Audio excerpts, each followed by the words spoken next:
Hello students, in this module we will be doing chapter 7 of your history, which is basically a concluding part of chapter 6 only, but here as it is an important part of the national movements and the fight for freedom, we will be doing it separately because this talks about Quit India movement, which was by far the last movement that was taken up in the political scenario in India.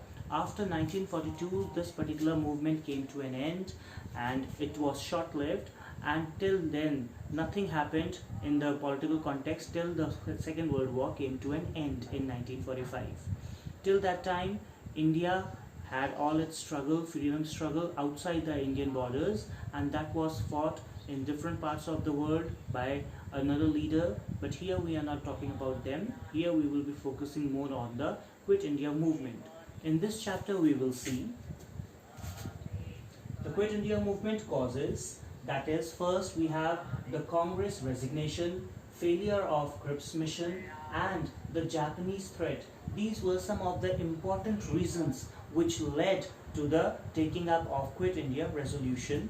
And then when India took Quit India resolution, it was taken by Congress and it became its primary goal at that moment because of this particular thing that was a threat for Britain as well as for India. We'll do that in the explanation.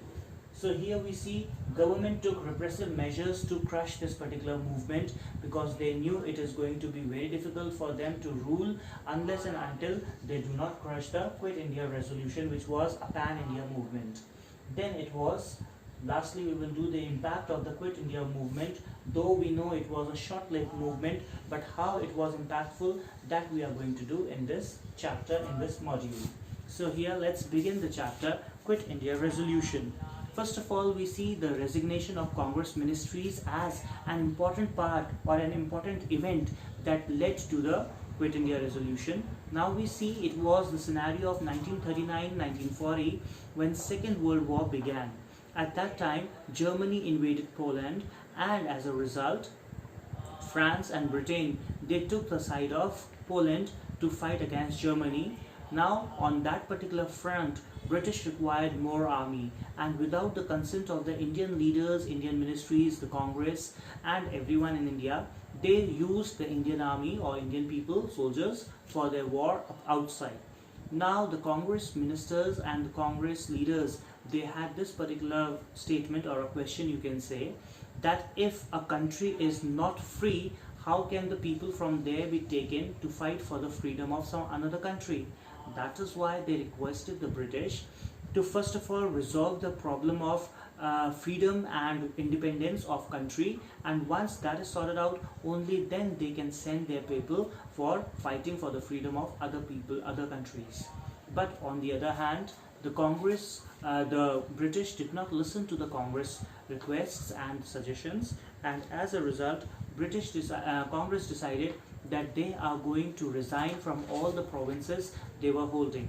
By 1937 elections, Congress was holding a lot of provinces, and as a result, they resigned their ministries in all these provinces. The provinces include United Province, Central Province, Orissa, Bihar, Madras, Bombay, and even later onwards Assam and the Northwestern Frontier Province.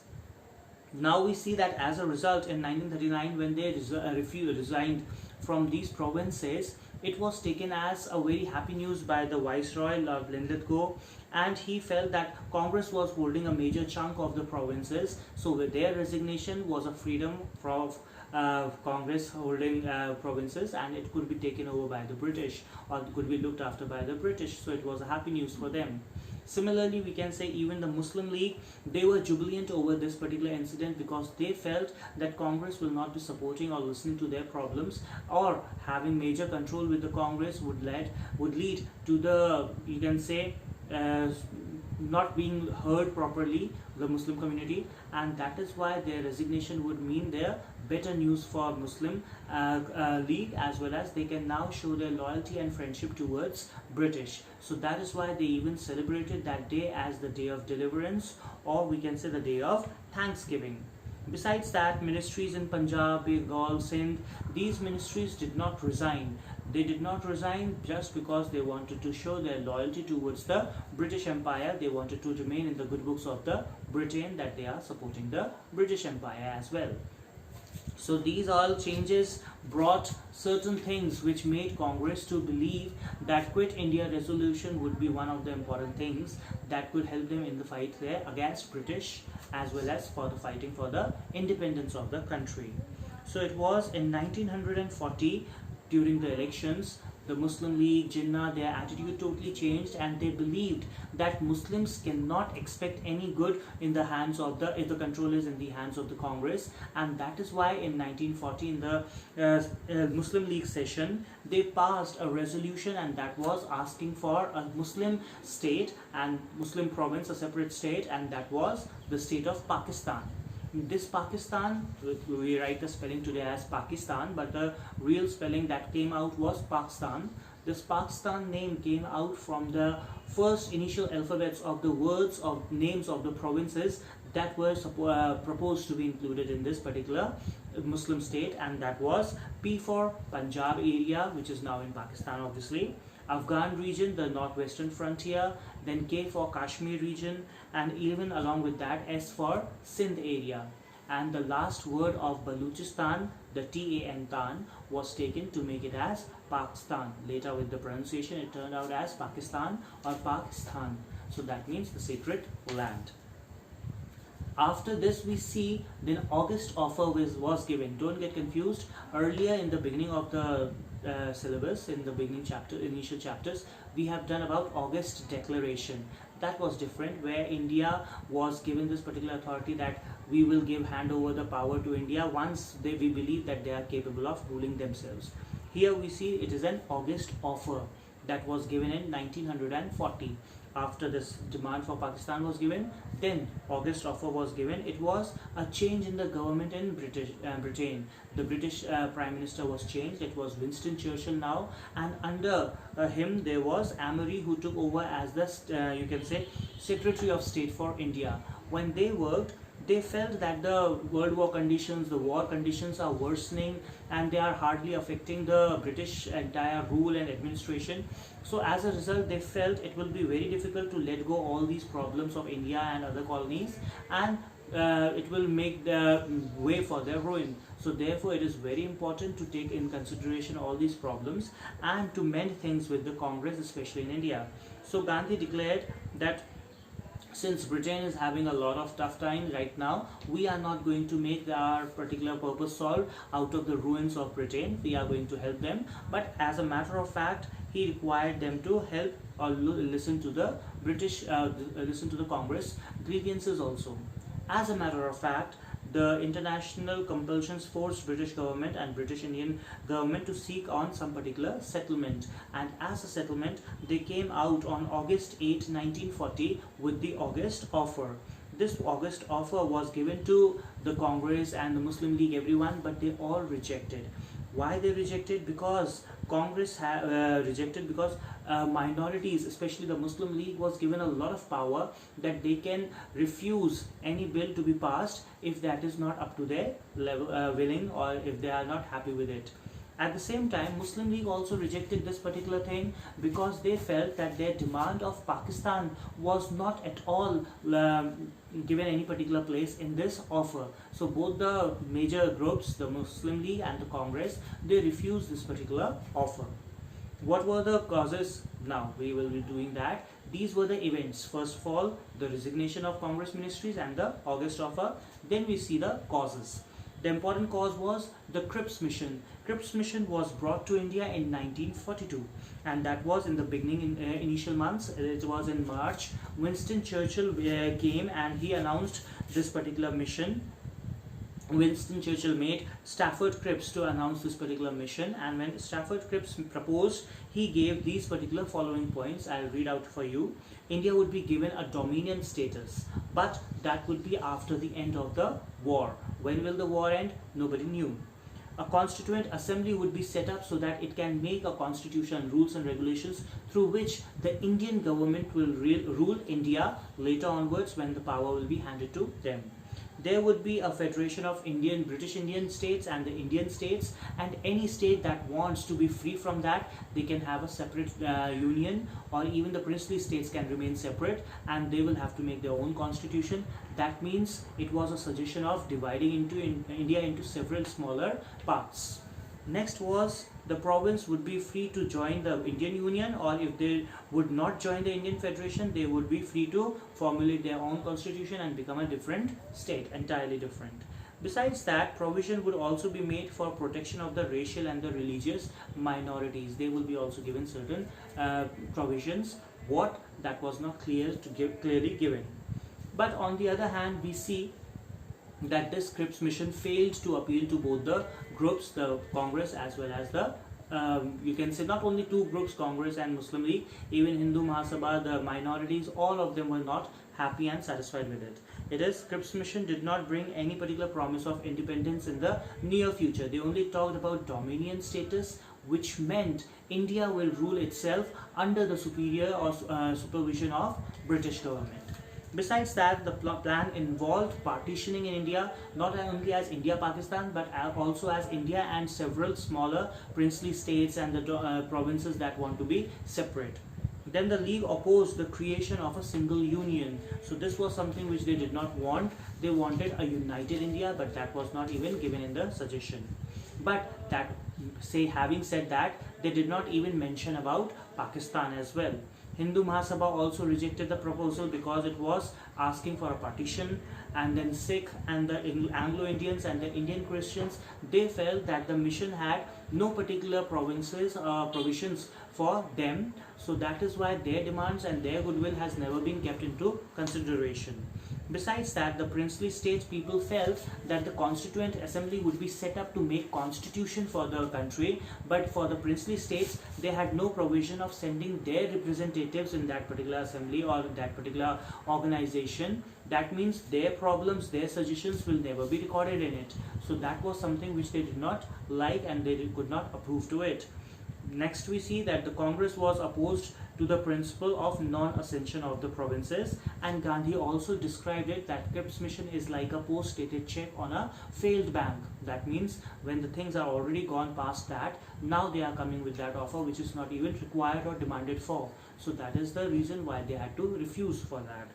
Congress wanted that all subjects including defense should be under their control, whereas British had made the provision that everything will be under the rule of the Indians, but defense, arms, artilleries, everything related to all the things, such things would be under the direct supervision of the British. So this was not acceptable to any of the political groups, to the Congress, and that as a result they all refused to it. Another important cause for the Quit India movement was Japanese threat. Now when Japan was conquering various different countries and the colonies of Britain, they had a target that all the British colonies had to be conquered by the Asians. And as a result, Indians felt that they have reached almost to Burma, which is now Myanmar. That means they are almost at the verge of attacking Assam. And it meant that British being a colony, India being a colony of Britain, that means that Japan would be attacking India, and as a result it will not only make British face the consequences, but even the Indians will have to face the consequences. Therefore Gandhi felt that British should timely and adequately leave the country, and now the main goal should be proper and complete independence from British rule, and that is why they demanded Britain to rather first of all give independence, timely and due independence to India, and save themselves as well as Indians also from the attacks of Japan. And British controlling India would be like a bait for Japan to attack India. So they should leave India on its own fate and go away from India, giving them complete independence, and they can tackle Japan on their own terms, but not under the supervision of Britain. So that is how Quit India movement was decided. It was in 1942, after the failure of the Crips Mission, that Gandhi felt that British presence was an invitation to Japan, and their leaving would be the only reason of not getting attacked by Japan, and they severely felt that the only thing that can be done is complete independence. for this complete independence from the British. Now they decided that the only measure would be a mass protest, a mass movement, and that would be the Quit India movement or the Quit India resolution, which they adopted in 1942 at Wardha session of in July of Congress. So from here it became that the resolution stated British rule in India must end immediately. These were the exact words, and that was the resolution which was passed with these words, and it was known as the Quit India resolution. Now All India this Congress committee met in Wardha in Bombay on August 8, 1942. After Wardha session, they met in Bombay in August 8. On August 8, there they decided the terms and conditions of all these things that will be included in Quit India resolution that was passed in Wardha session. But as they started, they thought that it would be they planned that it would be a non-violent struggle, and it will be all under the Gandhi's leadership, and it will demand of immediate and complete independence. So all these things were decided, but before they could be properly implemented, the very next day, you can say the government attacked the Congress group, and it arrested many of the leaders, including Gandhi and the active leaders, and they were taken to unknown destinations. Nobody knew where they were taken, what has happened to them. But besides that, they kept on continuing with the same guidelines that were given to them, and once on 9th August Gandhi and the other leaders were arrested, and once this movement started, it was a pan-India movement, means everybody from all the different sections and regions and classes of the society, they were included in this. They all participated in this movement, and it became a mass movement throughout the country. But moreover, we can say the police stations and post office, railways, everywhere people attacked the symbols where the British authority was. As a result, the British people became very, very proactive, and they started lathi charge, and they started arresting the people. They started brutalities, even machine gunned the mobs and the protesters. So they were fired, hit, injured, and every particular brutal way was used to stop the protesters or the people in the protest from carrying on this movement. Now here we have Ram Manohar Lohia, Aruna Asaf Ali, and Nana Patil. These became the prominent leaders, and some of the terrorists or the revolutionaries, not terrorists I would say, that was a term used by the British, but in Indian pretext it was revolutionaries. So these revolutionaries and the important dynamic leaders, in the absence of the main leaders, they had their parallel governments where they took all the decisions and measures to follow this particular resolution and fight for the independence of the country. Later we see in the government's repressive measures that we were supposed to do, the government's repressive measures. Under this we see that severe measures were taken by government to crush the movement, and the press was completely muzzled. That means they were totally stopped and banned from writing anything against the movement, for the movement, or against the British government, and that is how they were not allowed to press, post or print anything. Next was the demonstrating crowds were machine gunned, and they were even bombed from the air, so that at once you can get rid of the entire mob and entire crowd, and it could be a lesson for others to be scared of before getting into such kind of protests. It was nearly 10,000 people were killed throughout the country. 60,000 people were arrested by the end of 1942. So that is not, we are talking the figures of a particular long-term procession. It was started after August 1942, and by the end of 1942, there were 70,000 people who were affected seriously or directly because of this this particular movement.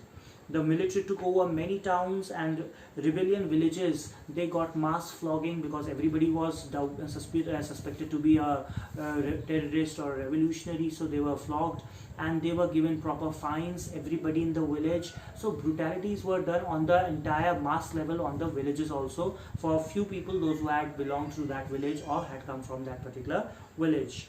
Gandhi, later onwards it was known that Gandhi was at this time detained at the Aga Khan Palace in Pune, whereas the other leaders were taken into the Ahmednagar fort, and in the end the government was successful enough to crush the movement. So we can say the movement did not go for a very long period of time.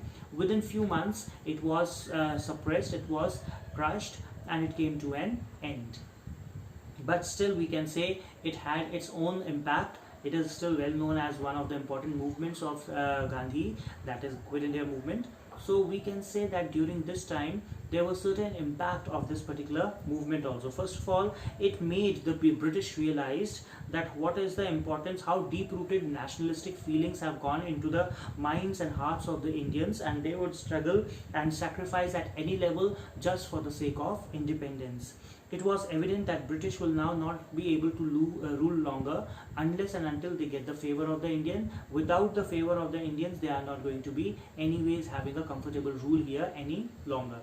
It was the mass uprising before attaining the independence, because after that no such mass movement took place in India. So this was the mass movement, and it was something in which Hindus, Muslims, Sikh, Christians, Parsis, everybody, even the princely states also participated, because now eagerly everyone wanted the independence. Quit India movement strengthened the Congress as a socialist party because of its heroic role, and the party continued its underground movement till 1944 when it came to an end. So effectively it came to an end in 1942-43, but secretly it went on for a year long. After the suppression of Quit India movement, the constitutional question remained dormant till the close of the war in 1945. After the Second World War, then only the question of independence came up once again. After the suppression, there was hardly any political activity inside the country, but the fight for the freedom of India kept on going, kept on happening. It went on in the outside the borders, or outside the Indian country or Indian borders, and that was done by Indian National Army, and that was led by Subhash Chandra Bose. So he, with the help of the Germans and the others, he kept on fighting for the freedom of India, and that is how this Quit India movement came to an end, and the phase came to an end with the ending of this particular movement. So that is how we will be doing in the next chapter, the partition of India. With this we come to the end of the module as well as to the end of this chapter. In the next module we will be looking into the question answers related to this chapter. Thank you.